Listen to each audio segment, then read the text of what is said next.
New icon नावाचं अरुण शौरींचं, ते वाचताना काटा, म्हणजे अरुण शौरी उजव्या विचारसरणींचेच पाईक आहेत, पण त्यांनी आंबेडकरांवर पण अत्यंत वाईट पुस्तक लिहिलं.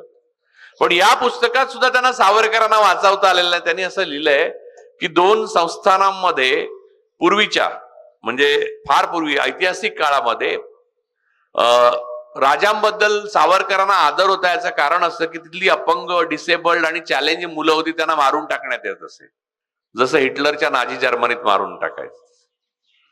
माझ्या अंगावर काटा आला. मी विचार पण पुढे करू शकलो नाही. मी ते पुस्तक बंद केलं आणि थोडा वेळ बसून राहिलो. आणि हे महाराष्ट्रातले बहुतेक बहुजन वर्गातले नेते सावरकर जयंत्या साजऱ्या करतात. त्यांनी राजर्षी शाहूंची, छत्रपती शिवाजी महाराजांची एक जयंती साजरी होते. याचं कारण त्याच्याशिवाय पर्यायच नाहीये. पण महात्मा ज्योतिराव फुल्यांची, गाडगेबाबांची कधी आठवण पण काढत नाही ती माणसं. आणि त्याच्यावर मी राग व्यक्त केला तर मला ट्रोल करायला येणारे बहुजनच पुढे असतात. मला बहुजन शिकवतात की ब्राह्मणवादा कसा थोर आहे. नारायण नागबळीकराला सगळे आता मराठी ओबीसी जास्त पुढे आहेत. प्रजासत्ताक दिनी सत्यनारायणाच्या पूजा घातल्या तुम्ही, त्याच दिवशी सत्यमेव जयते संपलं. प्रजासत्ताक दिनामध्ये खरं सायंटिफिक टेम्परामेंट असं सगळ्यात महत्वाचं एक आदर्श आहे. आणि आपण सत्यनारायणाच्या पूजा घालायला सुरुवात केल्या.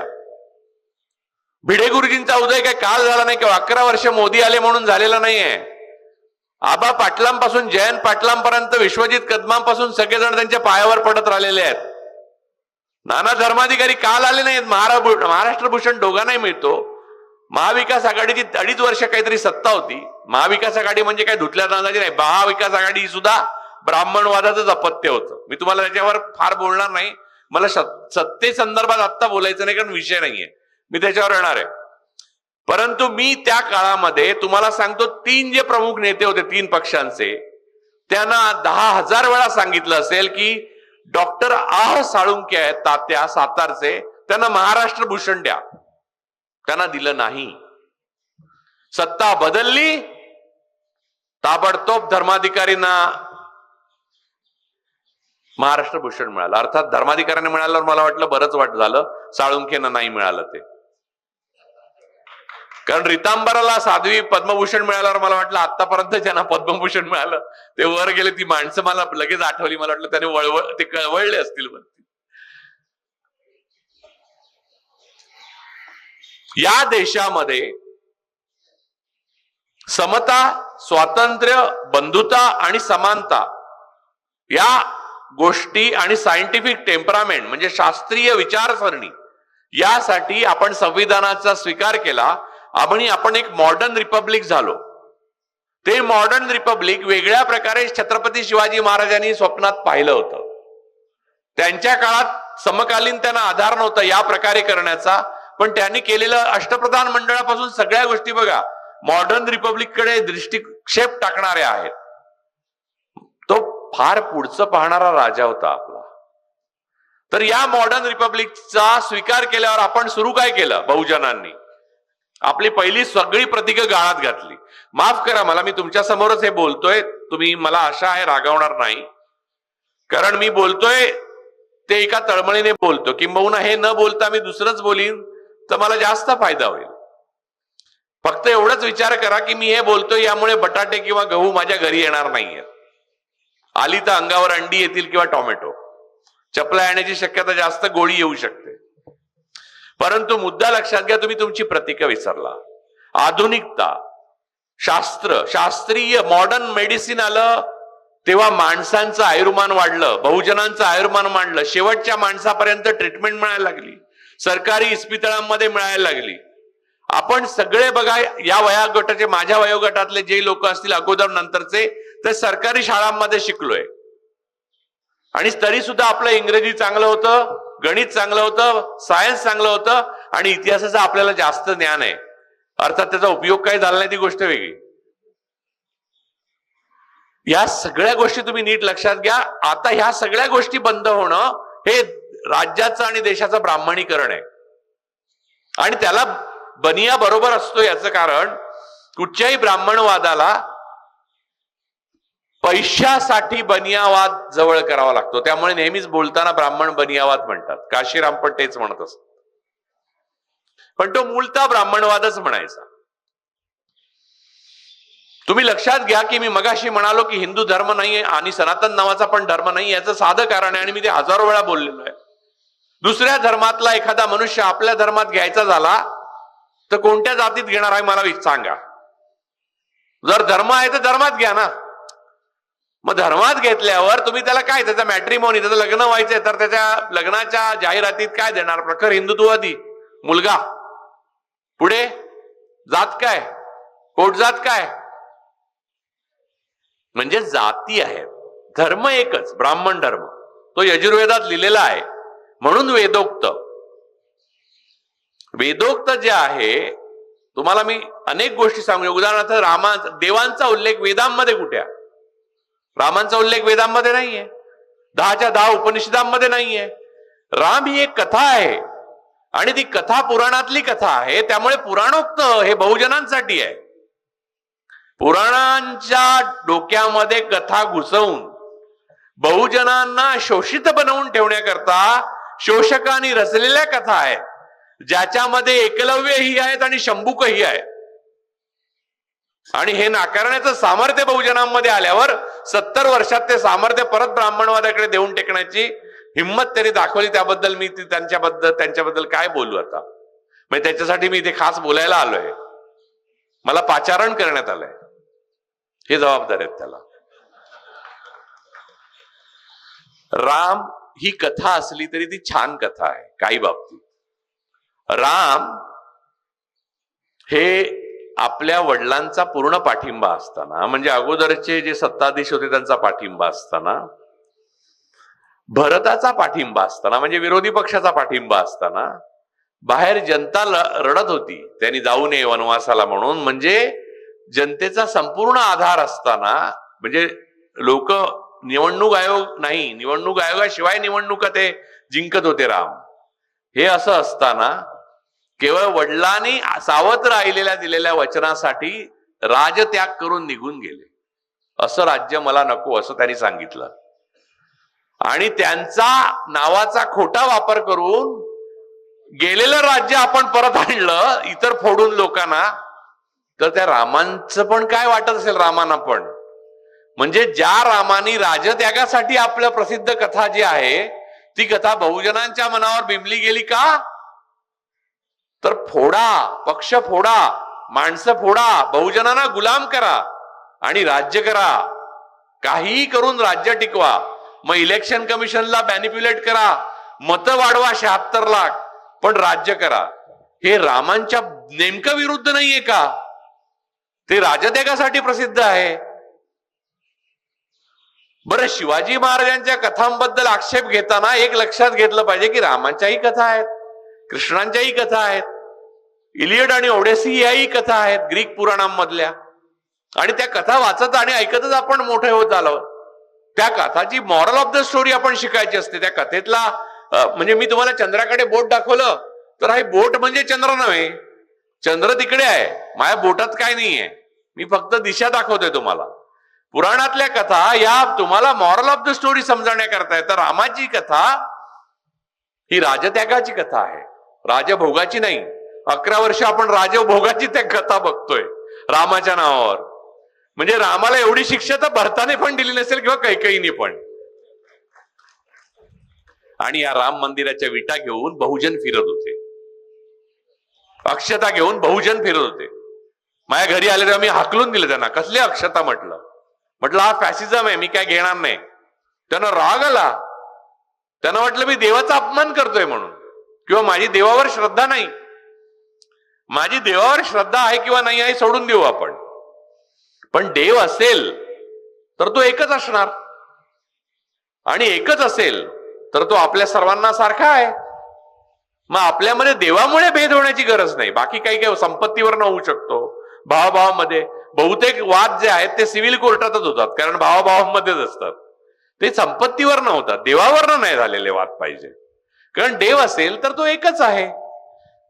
सगळ्यांना त्यांनी, म्हणजे याला सूर्यप्रकाश जास्त मिळावा, हा ब्राह्मण आहे, याला जास्त सूर्यप्रकाश द्या, बाकी बहुजन आहेत त्यांना कमी सूर्यप्रकाश द्या. जे वडार मंदिरं बनवतात त्यांना गाभाऱ्या बाहेर मंदिर बनवून प्राणप्रतिष्ठा झाली की पहिल्यांदा काढावं. हे देव तर ठरवत नसेल, ठरवतो का? मध्ये मी वडारांच्या संमेलनात गेलेलो तेव्हा हे बोलल्यावर वडारांना डोळ्यात पाणी आलं. पण मला प्रश्न पडला की मला सांगायला का लागतं हे डोळ्यात पाणी येण्याकरता? हे कळण्यास साधी गोष्ट आहे. हे मंदिर जर मी बनवलं आणि मला आज जाता येत नसेल तर या मंदिराला काही अर्थच नाहीये. तो देव जिथे असेल तिथे आहे, पण इथे नक्की नाहीये. राष्ट्रपती केवळ एका आदिवासी समुदायाचे आहेत म्हणून तुमच्या मंदिरांमध्ये आतमध्ये गाभाऱ्यात येऊ शकत नाही राष्ट्रपती होऊन, महिला असल्यामुळे आणि एका समुदायाचा, आदिवासी समुदायाचा असल्यामुळे. मग कुठचा देव? असा देव नसतो. गाडगे महाराजांनी आपल्याला शिकवलंय असा कधी देवच नसतो. आणि एवढा जर हिंदू एकवटायचा असेल तर सगळ्यांची मुंज करा की. म्हणजे बहुजन म्हणतात करा ना करा ना करा. अरे मुंज नाकारा, करा काय? त्यात काही अर्थ नाहीये. जगातल्या कुठच्याही मंत्राने कोणी बराबिरा होत नाही हे लक्षात ठेवा. कुठेही जाऊन बोकड कापल्याने किंवा रेडे कामाख्या देवीला कापल्याने सत्ता मिळते किंवा टिकते हा भ्रम आहे. लक्षात घ्या. ज्याने रेडे कापले त्यांच्या रेड्यांचे जीव गेले, त्यांची सत्ता पण गेली आणि आता त्यांचाही जीव जातोय सत्ता गेली म्हणून. बहुजनांना भ्रम होतो की ही विधी केली, हा मंत्र म्हणतो. ब्राह्मणाला सगळे मंत्र माहिती आहेत. काय माहिती आहे मंत्र? पेशवे 40शीच जायचे का? कारण चाटणी उठणी आणि मग संकष्ट्या आणि मग अभिषेक आणि मग तिकडे पेशवे निवर्तले का? तापामुळे, ज्वर, कारण अँटीबायोटिक्स नव्हते. त्यामुळे चाटणी उठणी आसव आणि मंत्र यांच्यामध्ये कोणत्याही मोठा बळ, पावर असं काही नाहीये हो. आणि तुम्हाला अधिक महत्वाचं सांगायचं म्हणजे बऱ्याच जणांना ब्राह्मणांची भीती वाटते, ब्राह्मणवादाचा कौतुक वाटतं. याचं कारण वर्षानुवर्ष, शतकानुशतक, महिन्यानुमहिने ते ग्रंथ वाचण्यापासून तुम्हाला वंचित ठेवलंय. आणि आजच्या ब्राह्मणांना ब्राह्मणवादाचं कौतुक वाटतं याचं कारण ब्राह्मणांनीच ते वाचलेले नसतात. त्यामुळे त्यांना माहितच नाही की त्याच्यात काय लिहिलंय ते. त्याच्यामध्ये लिहिलेलं इतकं हास्यास्पद आणि आपण छोटे होतो ते आपण लहान असताना परिकथा वगैरे वाचायचो. म्हणजे आमच्या लहानपणी तरी वाचायचो तेव्हा स्क्रोल वगैरे करायला मोबाईल नव्हता. म्हणजे रेडिओ सुद्धा बटनाकडे बघितलं तरी बाबा डोळे मोठे करायचे. अशा परिस्थितीत आम्ही वाढलो. तर तेव्हा त्या परिकथांच्या पेक्षाही सामान्य दर्जाची स्तोत्र मंत्र आहेत ते. आणि ते सांगायला तुम्हाला, म्हणजे आता मी तुम्हाला एक सादर सांगतो, एका संस्कृत मध्ये बोलू आपण. एक संस्कृत श्लोक घेऊ. साधा आपल्याला जो पहिला शिकवला जातो तो श्लोक आहे. अष्टादश पुराणेषु व्यासस्य वचनम द्वयम परोपकाराय पुण्याय पापाय परपीडनम आकाशात पतितम तोयम यथा गच्छति सागरम सर्वदेव नमस्कारा केशवम प्रति गच्छति. आता हे येऊन असं म्हटलं तर वाटेल काहीतरी झालं, शुद्धीकरण झालं, आपल्या घराचं शुद्धीकरण झालं. चूक. त्याच्यात काय म्हटलं, काय 18 पुराणांमध्ये जे काही सांगितलं ते एवढंच आहे की परोपकार हे पुण्य आहे आणि परपीडन हे त्रास, पाप आहे. आणि तुम्ही कुठेही नमस्कार करा, जसं समुद्राला सगळ्या नद्या मिळतात तसा कुठेही नमस्कार केला तरी तो शेवटी केशवाला पोचतो. केशवाला म्हणजे एक परमेश्वराला. केशव म्हणजे केशव बळीराम हेडगेवार नव्हे. हा, नाही तर उद्यापासून सगळं ते सांगायला लागतील बहुजन. बघा आधीच लिहून ठेवलंय. आपली प्रतीक ही अधिक मोठी होती. बहुजनांची प्रतीक ही कधी अधिक मोठी होती.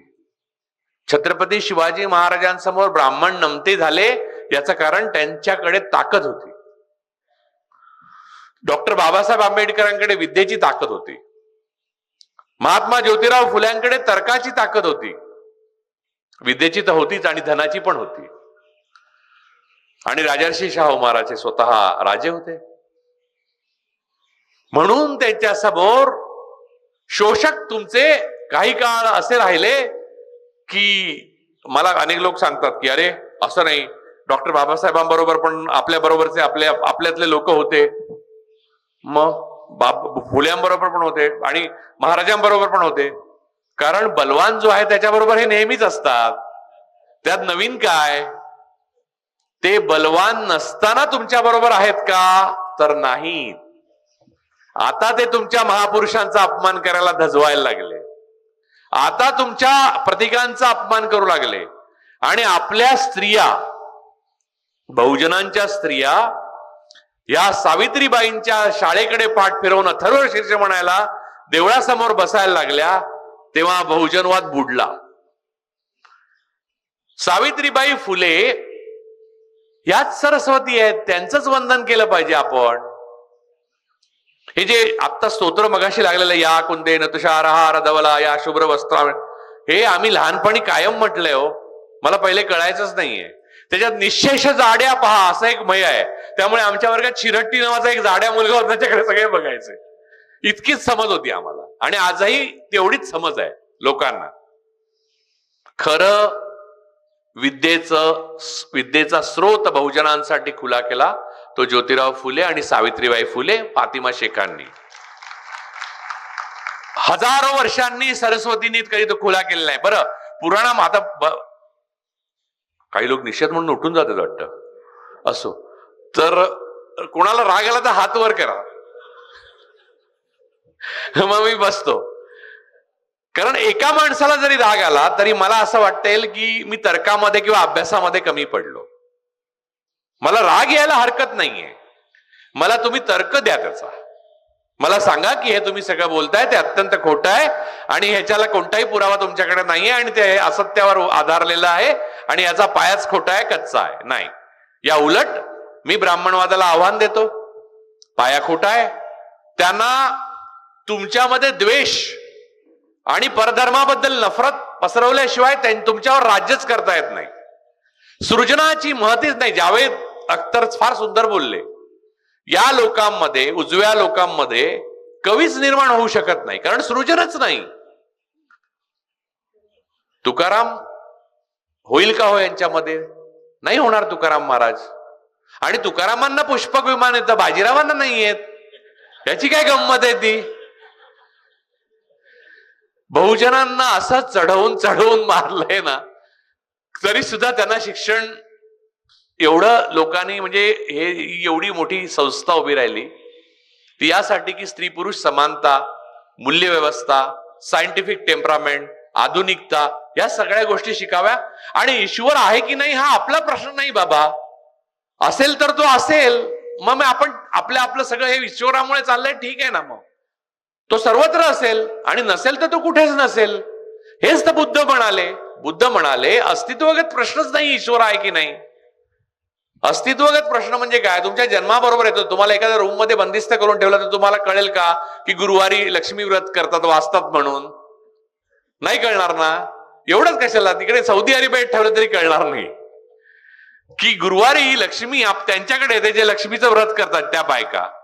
बहुसंख्य बहुजन घरामध्ये मी बघतो की लक्ष्मी व्रत. त्या दिवशी तर एक माझ्या मैत्रीण आहे, ती फिलॉसॉफीमध्ये तिने पीएचडी केलंय.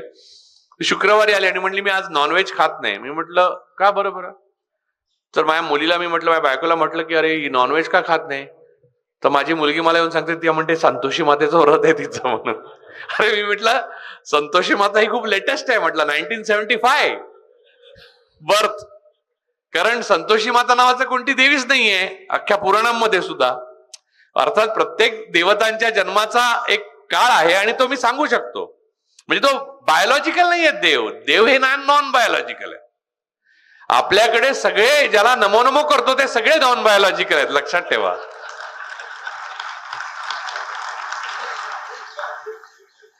त्यामुळे मी तिला सांगितलं समजावून की असं नाही. ती म्हणाली की काय आहे की मला ना तुझं म्हणणं पटतंय, पण आता मी एवढं व्रत केलंय तर अजूनच 2 शुक्रवार राहिले, तेवढे करून टाकते म्हणली.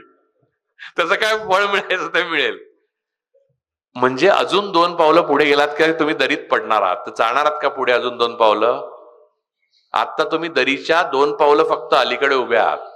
मागून धक्का पण द्यायची गरज नाही, तुम्ही स्वतःच चाललात. मला कळत नाही की सांगलीमध्ये मनोहर कुलकर्णी नावाचा मनुष्य आपलं नाव संभाजी भिडे घेऊन आपलं न झालेलं शिक्षण लपवून अधिक शिक्षित असल्याचं बहुजनांमध्ये पसरवून कसं काय शिवाजी महाराजांचं नाव घेऊन तुम्हाला गंडवू शकतो? आणि त्याच्याविरुद्ध ब्र काढत नाहीत माणसं. आणि बहुजन मुलं मला धमक्या देतात, तुम्हाला मारतो, तुम्ही दाखवा, सांगा कुठे, रात्री बेरात्री फोन करतात. बरं, त्यांना समजावून सांगण्याच्या पलीकडे गेलेले असतात. आई वडील काय करतात त्यांचे? त्यांनी त्यांच्या आई वडिलांनी हे शिकवलं नाही त्यांना. महात्मा फुले हे देशाचे शत्रू होते असं जे त्या दिवशी त्याने म्हटलं, त्या दिवशी तरी तुम्हाला तो देशद्रोही वाटला पाहिजे होता, बहुजनद्रोही तर वाटला पाहिजे होता. भिडेंबरोबर सगळे ब्राह्मण गेले, मी मान्य केलं असतं, एकही जात नाही. सगळे ब्राह्मण अमेरिकेला जातात. त्यांच्या बरोबर किल्ले चढायला ओबीसी आणि मराठे जातात. कारण हे भिकेचे डोहाळे ब्राह्मणांना लागूच शकत नाही. ते हुशार आहेत. बघा, एवढं सगळं करून वक्ता म्हणून मी चालू केले तुमच्याकडे.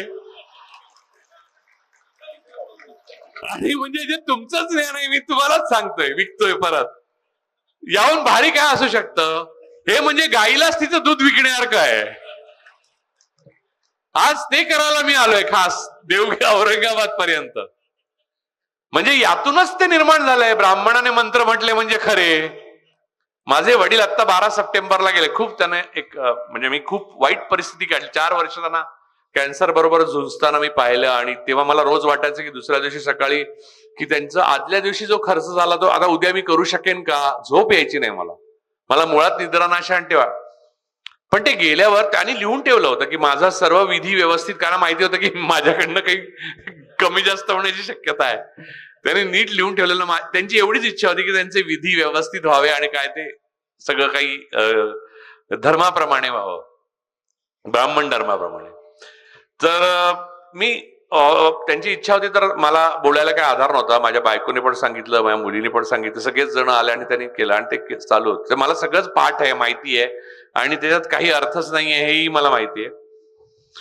परंतु ते सगळं ऐकताना माझ्या असं लक्षात आलं, आपण जन्मतो ते आपण मरतो, इथपर्यंत आपल्याला माहित असलेलं ज्ञान ऐकवायला आपण ब्राह्मणाला बोलावतो. कित्येक वेळा आपला शरीर धर्म काय आहे हेच ब्राह्मण संस्कृत मध्ये बोलत असतो, त्यालाच माहित नसतं काय आहे ते. अरे, या प्रकारची मानसिक आणि बौद्धिक गुलामगिरी पासून तुम्हाला तोडायला, महिलांना तोडायला ही महापुरुष कमी पडले? अजून जन्माला यायला पाहिजेत असं वाटतं का? वाट बघताय त्यांची काही? यांचं माझं म्हणणं, यांचं लिखाण जरी प्रत्येकाने आपल्या घरात मुलांना कंपल्सरी वाचायला लावलं ना, तरी बऱ्याच गोष्टी बदलल्या असत्या. नाही, आता जरा लेट झालाय, म्हणजे आता घड्याळाचा नाही, कॅलेंडरचा. आता लेट झालाय, सत्ता बदलली आहे, त्यामुळे 11 वर्ष तुम्ही गुलामगिरीत आहात हे तुम्हाला सांगायला आलो होतो. आणि या गुलामगिरीचा फास तुमच्या भोवती अधिक जोरात येतोय. तुमचा शत्रू अब्दुल नाहीये, अब्दुल मित्र आहे तुमचा. इस्लाम, मी नाही म्हणत आहे, विवेकानंदाने लिहून ठेवलंय, इस्लामचा भारतात तलवारीने प्रसार फार थोडा झाला. सर्वात जास्त प्रसार आपल्या जाती व्यवस्थेमुळे झाला. आणि इस्लाम हा ब्राह्मणवादाला शत्रू का वाटायला लागला? तो ह्याच कारणाने. ख्रिश्चॅनिटी पण ब्राह्मणवाद, गोळवलकरांनी शत्रू लिहून ठेवले. इस्लाम, ख्रिश्चन, कम्युनिस्ट, सगळे तिघेही वेगवेगळे दोष असतील तिघांमध्ये, पण तिघेही ब्राह्मणवादाच्या जाती व्यवस्थेला मारतात, हे लक्षात घ्या. आणि ही जाती व्यवस्था नष्ट होऊन सत्तेत असलेले मुसलमान जाती नाकारल्या आणि आपण मुस्लिम झालो तर पद मिळतं. बरं, मुसलमान राजे आपल्याकडे होते. आता मोगलांची सत्ता होती 7च्या. बहुजनांच्या डोक्यात जी आता जे इंजेक्शन दिली जात आहेत त्याच्यावर आपण थोडंसं बोलूया. एवढे वर्ष औरंगजेबापर्यंत, औरंगजेबासारख्या क्रूरकर्म्यापर्यंत सत्ता मोगलांची होती आपल्याकडे. त्या काळामध्ये हिंदू सगळे पदावर होते. औरंगजेबाकडे पण सगळे ऍडमिनिस्ट्रेशन मध्ये हिंदू होते. त्याने अजिबात मुसलमान वगैरे करण्याची अट घातली नाही की नोकरी देईन, मुसलमान झाला तर नोकरी, तो घालू शकला असता, त्याने घातली नाही. अकबराने नाही घातली. अकबराने उलट, आणि जेवढी मंदिरं पाडली तेवढी मंदिरांना दान दिल्याचं पण लक्षण. आणि ते मध्ययुग होतं, तेव्हाची सगळी प्रतीकं तशीच्या तशी स्वीकारायची पण नसतात. आपण ब्रिटिश आले, ब्रिटिशांनी जर एक हुकूम काढला असता, सर्व ब्राह्मण जर ख्रिश्चन झाले नाहीत तर सर्वांना सरकारी नोकरी घेता येणार नाही, दुसऱ्या दिवशी भारत ख्रिश्चन झाला असता. लिहून देतो, कारण ब्रिटिश आले पहिले ब्राह्मणच इंग्रजी शिकले आणि वाघिणीचं दूध म्हणायला लागले. याही पुढे जाऊन सांगतो, जेव्हा हिटलर जिंकतोय असं वाटायला लागलं तर पुण्यात जर्मनचे क्लास निघाले. ते पुण्यात जर्मन भाषेचे क्लासेस जे आहेत त्याची परंपरा 42 पासून आहे. तसं काही केलं नाही ब्रिटिशांनी पण. त्यामुळे ना तुमचा अब्दुल ना स्टीफन दोघेही तुमचे दुश्मन नाही आहेत. तुमचे दुश्मन तुम्ही आहात. तुमच्या बहुजन असण्याचं महत्व तुम्हाला कळलं नाही, तुमच्या माणूस असण्याचं महत्व तुम्हाला कळलं नाही, तुमच्या अंगीच्या सामर्थ्याची तुम्हाला कल्पना आली नाही. जे सामर्थ्य छत्रपती शिवाजी महाराज, शाहू महाराज, महात्मा फुले, गाडगे महाराज अशा लोकांनी तुम्हाला दाखवून दिलं पुन्हा पुन्हा की मी या कुळात जन्माला आलो आणि मी मोठा झालो. ते दाबण्याकरता महाराजांना देव बनवण्यात आलं. त्यांना भवानी माता तलवार देते असं दाखवतात, म्हणजे दाखवायला की नाही हे कुळवाडी नव्हते, हे शूद्र नव्हते, पण त्यांना तलवार भवानी मातेने दिली ना, त्यामुळे हा पराक्रम. तेच रामदासांचा मंत्र हे सावरकरांनी लिहून ठेवलंय. त्यांची आरती, महापुरुषांची आरती नसते करायची, महापुरुषांचं वाचन करायचं असतं. आणि वाचन आता ते गावोगावी शिवव्याख्याते झालेत ना, त्यांना पहिले आवरा. ते पूर्वीच्या कीर्तनकारांपेक्षा वाईट आहेत. ते अशाने शिवाजी महाराजांना दुसरा राम बनवतील. ते त्यांचं मंदिर बनण्याकरता विटा घेऊन निघतील परत मुलं. असं नका करू. छत्रपती शिवाजी महाराजांकडनं जो संदेश घ्यायचा आहे तो सामर्थ्य आल्यावरही करुणा आणि लोकशाही आपल्या अंगातनं गेली नाही पाहिजे. डॉक्टर बाबासाहेब आंबेडकरांचा तोच संदेश आहे. म्हणून त्यांनी पुणे करार केला गांधीजींचा जीव वाचवण्याकरता. आणि संविधान जेव्हा बनवलं गेलं, संविधानात खूप लोक होते हो, म्हणजे असं खूप सांगतात संविधान सभेत खूप लोक होते, त्यातल्या प्रत्येक माणूस हा ते कष्ट वगैरे करायच्या ह्याच्यात नव्हता. प्रत्येक माणसाची वेगळी कारणं होती. एकट्या बाबासाहेबांनी आजारी असताना सुद्धा, तब्येत बरी नसताना सुद्धा 18 तास, खरे 18 तास कपडे न बदलता लिहित बसले, वाचली पुस्तकं, ती बनवली. त्यामध्ये सर्वात जास्त सोयी सुविधा त्यांनी स्त्रिया आणि ब्राह्मणांनाच दिल्या. सूड नाही घेतला त्यांनी.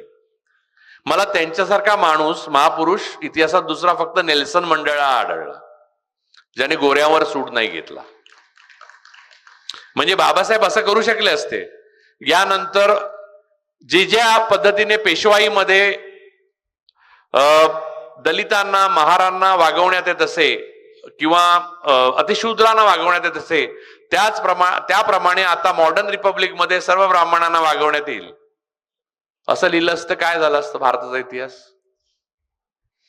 परंतु डॉक्टर बाबासाहेब आंबेडकरांची करुणा, मोठेपणा, छत्रपती शिवाजी महाराजांची करुणा, मोठेपणा, फुलेंचं, सावित्रीबाई फुले तर प्लेगच्या साथीमध्ये, आता तुम्हाला सांगतो, लोक मला शिवाय घालतात ते बोलतो म्हणून, तरी सांगतो.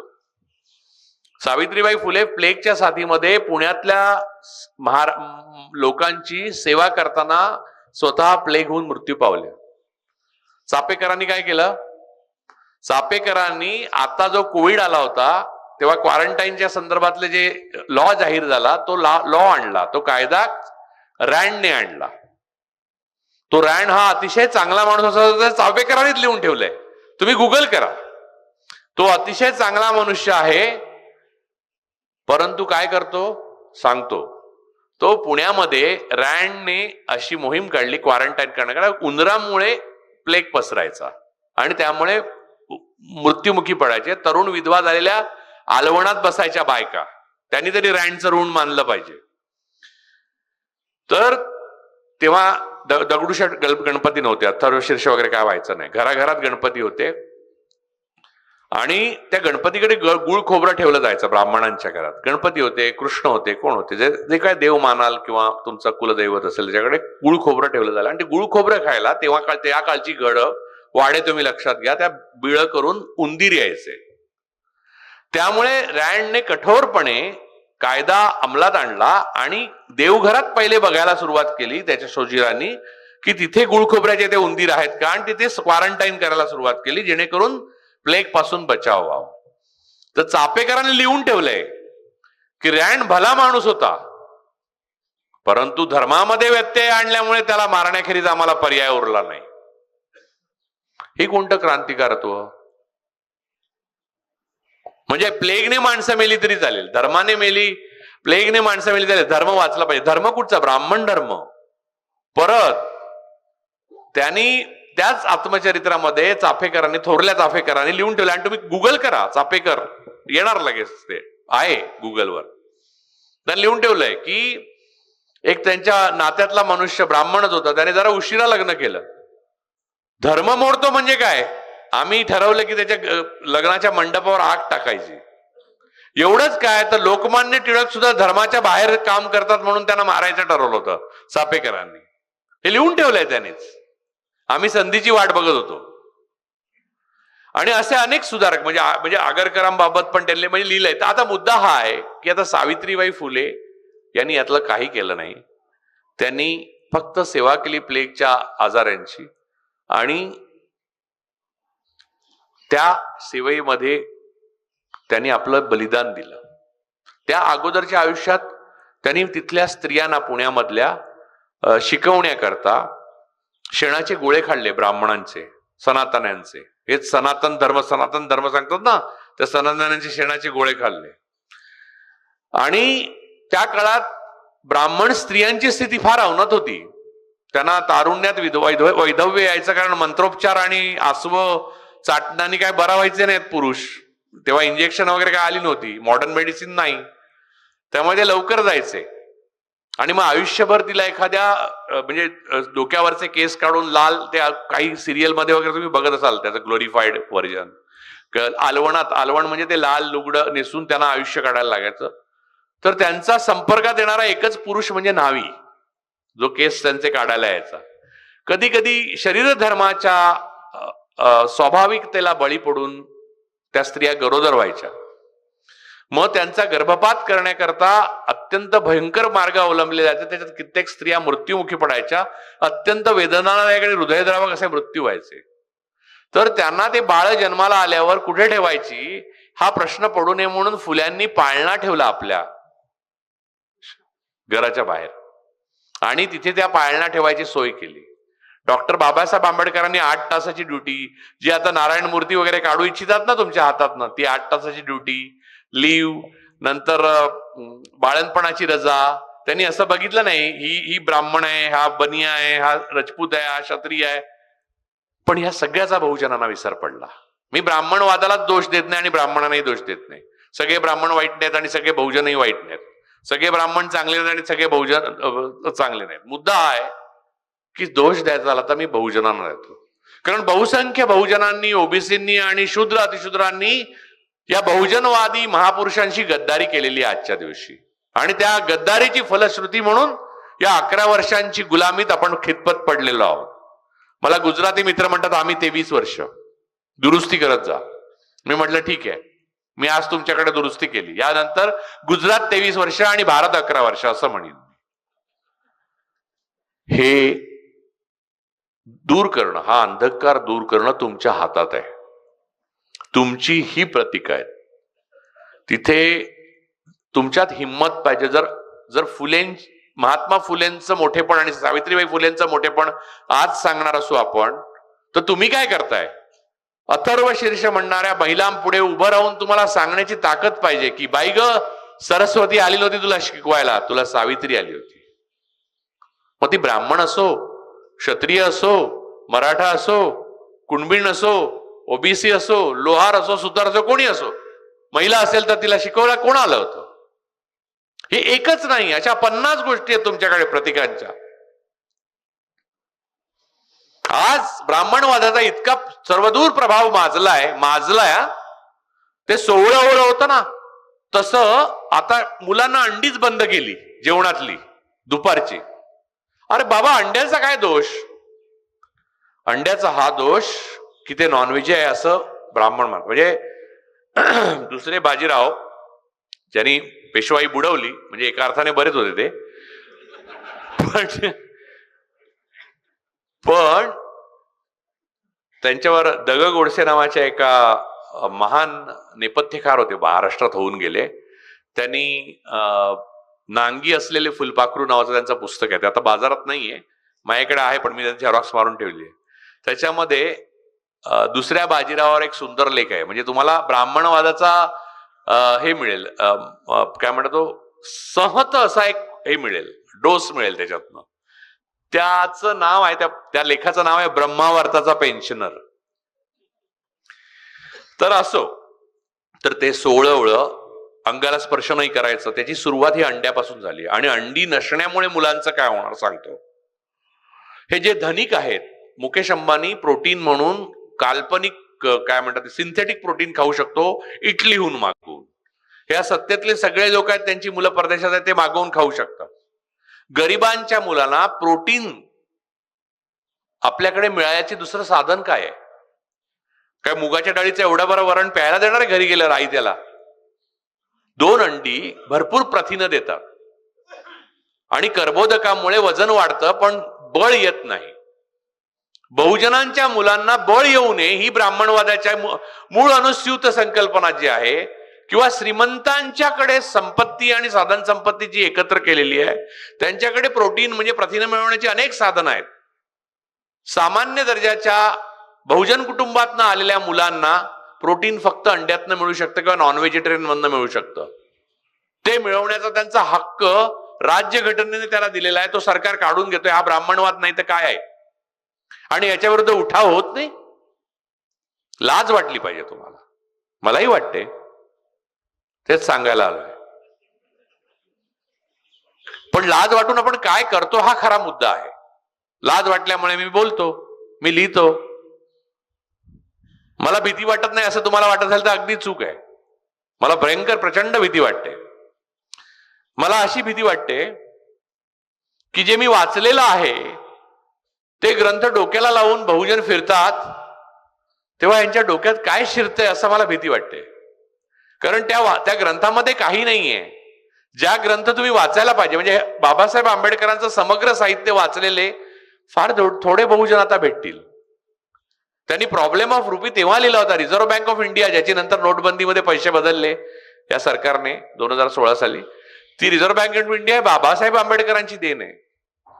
ही या 4 महापुरुषांनी, म्हणजे छत्रपती शिवाजी महाराज आणि हे 3 यांनी जवळपास भारतातल्या सगळ्या गोष्टी केलेल्या आहेत. आणि बहुजनांना आधाराला ब्राह्मण नाव लागतं, ब्राह्मण मंत्र लागतात, आणि ब्राह्मणशाही लागते, ब्राह्मणवाद लागतो, राम मंदिर लागतं, आणि अब्दुल शत्रू लागतो, अब्दुल पंक्चरवाला. त्याचा तर बिचाराचा काही दोषच नाही. तर अरे मी कुठे आलो इकडे असं झालं असेल. अरे माझं काय चुकलं? तुम्हाला सांगतो की परवा महाकुंभमध्ये जेव्हा भागदौड झाली आणि लोक मेले, तेव्हा मुस्लिमांनीच मशिदी उघडल्या, त्यांनीच खायला दिलं. आणि ते जेवण बनवत होते त्याच्यामध्ये डोकं फिरलेले, माथे फेरू झालेले काही सरकारी कर्मचारी जाणून दगड टाकत होते. कुठचं म्हणजे ते अल्लाह म्हणत असतील, आपण देव म्हणत असू, केशव म्हणत असू, अजून कोणी त्याला जिजस म्हणत असतील, काय म्हणत असतील, जे काही तो आहे त्याला काही बरं वाटत असेल हे वागणं? मला असं सांगा की ईश्वर असेल तर तो दुसऱ्याची नफरत करायला कशी शिकवेल, तिरस्कार करायला कसा शिकवेल?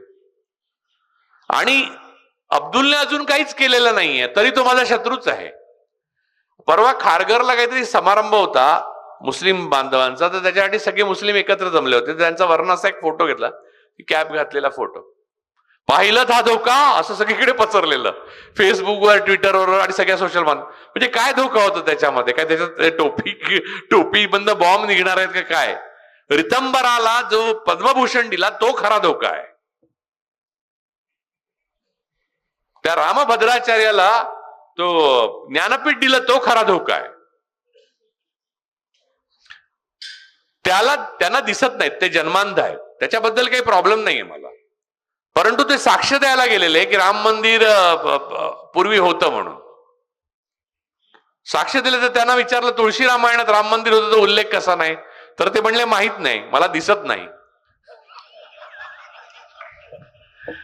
आणि मग दुसऱ्या वेळेला गेले ते शिष्य साक्ष द्यायला, तेव्हा पुस्तक घेऊन गेले एक तुलसीदासावरचं, त्याच्यात लिहिलेलं होतं राम मंदिराबद्दल. तेव्हा त्यांना विचारलं कसं काय आहे, तुम्हाला कुठे मिळालं पुस्तक, तर म्हणले माझ्याचकडे आहे, इतर कोणाकडे कॉपी नाही. ते म्हणले कसं, ती कॉपी मीच लिहिली आणि मीच प्रकाशित केली आहे म्हणले. हे असत्य नाही सांगत आहे मी, तो नाही का ते आहेत त्याला ज्ञानपीठ दिलं मोदींना, त्याने सपोर्ट केला म्हणून राम मंदिर प्रकरणात. राम मंदिर गळत होतं तेव्हा तो म्हणला नाही गळत आहे म्हणून, कारण त्याला दिसत नाही.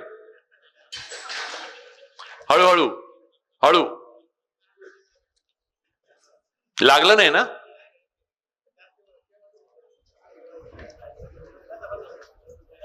सांगितलं होतं मी मोहिते सरांना की अरेंजमेंट अशी करा की कोणालाही आपली खुर्ची खाली जाऊ शकेल याची भीती वाटत राहील, म्हणजे ऐकून तरी घेतील. म्हटलं एकदा दामटावून ऐकवलं की मी जायला मोकळा झालो, मग काय, मग माझ्या हातात काय नाही. कारण पुन्हा लोक जाऊन भिडे गुरुजी आणि घरी जाऊन देवाच्या पाया पडा देव आणि असे कान बिन धरा की मी परुळेकरांचं ऐकून आलो, माफ कर देवा, काय चूक झाली असेल तर माफ कर.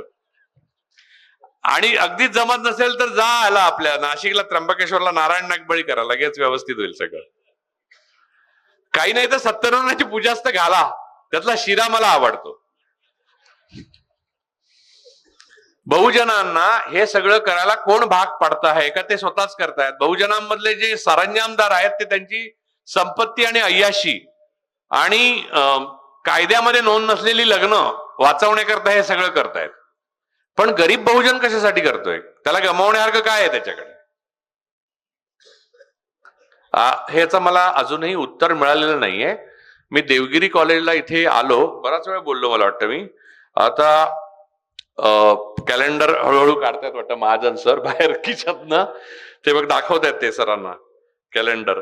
तर मला एवढंच म्हणायचंय की सांस्कृतिक भान म्हणजे काय, तर आपली संस्कृती काय आहे हे समजून आपलं जगणं. तर संस्कृती तर मी सांगितली, आणि सामाजिक भान म्हणजे आपण ज्या जगात जगतो. तुम्ही गेलाच नाहीत, तुम्ही ज्या मंदिरांमध्ये हे बघा, एका माणसावर अन्याय होतो म्हणजे सगळ्या समाजावर अन्याय होतो.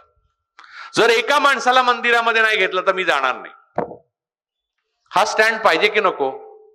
भातृभाव भातृभाव सारे भारतीय माझे बांधव आहेत, लहानपणापासून मी प्रतिज्ञा वाचत आलोय, सगळ्यांनी आपण पाठ केली शाळेमध्ये, आता ती काढून टाकतील, हे वाक्य तर काढून टाकतील नक्की.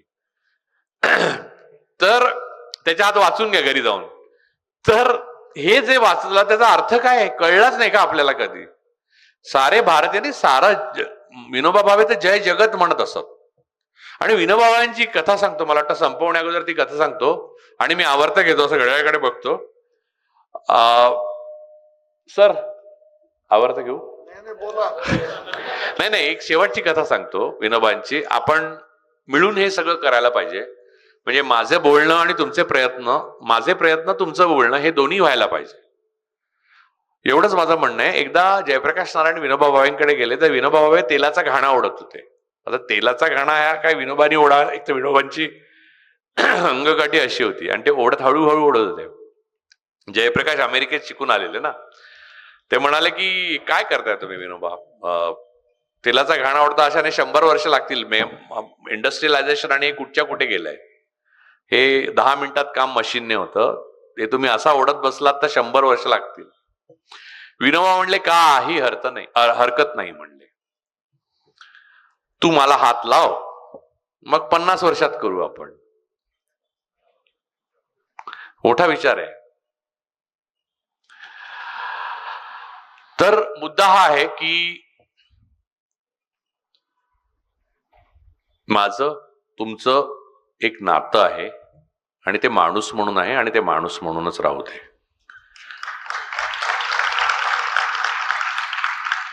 जगामध्ये स्त्री आणि पुरुष यांच्यामधला शारीरिक भेद वगळता कोणताही भेद नाही आणि कोणतीही गोष्ट अमंगळ नसते, हे तुकारामांपासून सगळ्यांनी लिहून झालेलं आहे.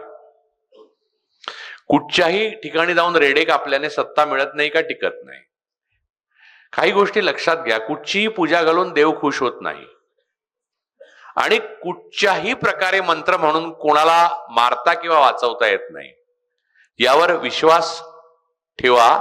याचं कारण या सगळ्या गोष्टी या 4 माणसांनी किमान, म्हणजे अजून खूप माणसं आहेत, म्हणजे मी नावच सांगेन अशी, आयुष्यात अनुभवून पाहिलेल्या आहेत. अनुकरणाने, अभिजनांच्या अंध अनुकरणाने आणि राजकीय प्रचाराला बळी पडून आणि आपली संपत्ती आणि आपलं छोटस जग वाचवण्याकरता आपला इतिहास, आपलं वर्तमान आणि आपलं भविष्य खलनायकांच्या हातात देतो आहे. हे भयानक आहे. आपण नाही म्हणायला शिकलं पाहिजे. आणि नाही म्हणायला जर आपण शिकलो नाही तर आपली गावकुसा बाहेर जाण्याची वेळ लवकरच आलेली आहे. लक्षात घ्या, आत्ता जे बहुजनांना महत्व मिळतंय, जे काही सत्तेत असो किंवा सामाजिक असो किंवा राजकीय असो किंवा कसंही, ते कोणताही शोषक अल्पसंख्याक असतो तेव्हा शोषितांनाच शोषक म्हणून काही काळ वापरून घेतो आणि ते शोषणाची प्रक्रिया पूर्ण झाल्यावर मग तो शोषितांना शोषित म्हणूनच वागणूक देतो. जसं नाझींकडे प्युअर आर्यन जर्मन कमी पडले तेव्हा त्यांनी जूनच्या विरोधात वॉर्डन म्हणून नेमायला सुरुवात केली, पण त्याला मरण चुकलं नव्हतं. सर्वात शेवटी आश्विजच्या गॅस चेंबरमध्ये तोच जायचा. त्यामुळे आज उमर खलीद आतमध्ये आहे म्हणून मी आता घोंगडी घेऊन स्वस्त झोपतो, चूक आहे. एक माणसावर अन्याय झाला, त्याचं उत्तर जर नाही मिळालं तर तुम्हाला झोप नाही आली पाहिजे. मला नाही. आणि तुम्ही कोणी वेडे नाही, तुम्ही शहाणे आहात. पण मला जे दिसतं ते फक्त मी तुमच्या समोर मांडलं. तुम्हाला जर वाटत असेल मांडलं आणि त्यातल्या चुका बाजूला काढल्या, ते बरोबर आहे आणि अंगीकारलं, तर तुम्हालाच कळायला लागेल की तुमच्या स्वातंत्र्याचा परीघ वाढतोय. स्वातंत्र्य दुसरा माणूस कधीही तुम्हाला देऊ शकत नाही. स्वातंत्र्य ही स्वतः मिळवायची गोष्ट आहे. स्त्रियांना मी जास्त करून सांगू इच्छितो स्वातंत्र्य तुम्हाला पुरुष नाही देणार. स्वातंत्र्य ही स्वतःच मिळवायची गोष्ट असते. देवगिरी कॉलेजच्या संपूर्ण जे काही संचालक, प्रिन्सिपॉल आणि हे आयोजन करणारे जे सगळे लोक आहेत सामग्रीपासून, त्या सगळ्यांचा मी खूप आभारी आहे. कारण हे माझी जी वटवट आहे ती करण्याकरता त्यांनी इतके परिश्रम घातलेत. म्हणजे लग्न करणारे जे दोघे असे हसत दिसतात तसा मी आहे. त्याच्या मागे खूप लोकांनी जेवणावळी वगैरेसाठी खूप कष्ट केले. तर त्या सगळ्यांचे मी खूप आभार मानतो आणि तुमचे प्रथमतः आभार मानतो. तुम्ही माझे गुरु आहात. पण कधी कधी शिष्याला पण राग येऊ शकतो गुरुचा. तसा मला तुमचा राग आला आणि मी बोलून गेलो असं समजा. आता मी इथे आपला निरोप घेतो. जय महाराष्ट्र.